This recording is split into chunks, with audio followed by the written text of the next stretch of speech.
I'm going to ask you several questions about how you use your communication skills in your job. And hopefully I can learn how to apply these to clients that I work with in the future. So, I'd love for you to tell me a bit about your job. Where do you work? What is your profession? Of course. So I'm an accredited exercise physiologist working in a private practice setting. So this means we have the ability to deal with a whole range of clientele, conditions and organisations. We've had the opportunity to work with Alzheimer's patients, Huntington's patients, musculoskeletal patients, weight loss clients, etc. Our main client base is probably with the latter two.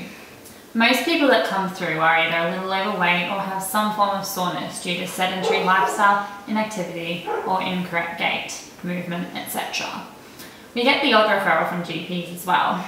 This is a great thing as they get up to 5 free sessions with us.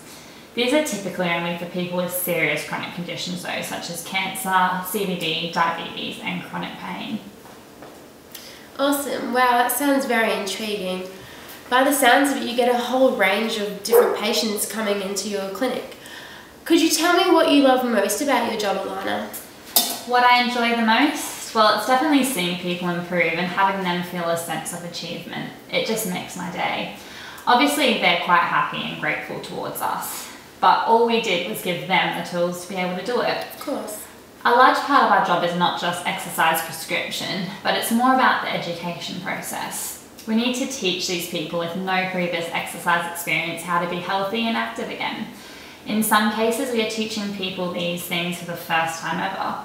So there are a number of barriers and obstacles we do need to overcome in doing this, such as time management, family that doesn't support or encourage, workplaces that don't support, and even friends that aren't interested in helping and encouraging them.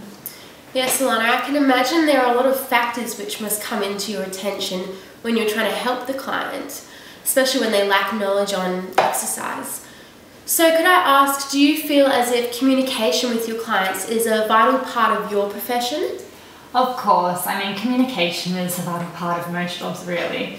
Without this, why would people keep coming to see us? As a student, I was taught to be really professional, and this is obviously a massive part of our job. Yeah.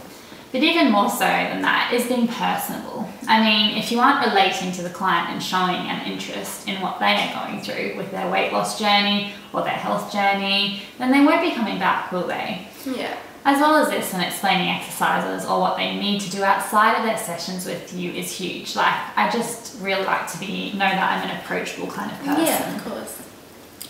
I mean, especially in your profession, your clients really require a lot of attention and a push. They need motivation to achieve their goals. Yeah, so you would need excellent communication skills to help them achieve their goals. Is that right? Definitely. We're getting back to the education part of the job. If we are just telling people they need to do a minimum of 300 minutes of moderate to quite vigorous exercise a week, at least, of those 5 days, do you think the weight loss journey is really going to go well? Mm-hmm. I mean, 1 hour a day is a pretty big commitment, realistically. We need to use the communication skills we have to learn about their lives and their individual issues personally. And we need to be able to brainstorm ways in which they can, get around those issues. Yeah. This is where the communication and patience are ridiculously vital to our profession. Absolutely. I mean, it's all about building a relationship and learning about the client so you can help them in the most effective and efficient way. May I ask you for examples where your effective use of communication has been successful in perhaps building a relationship with the client or just made your job easier?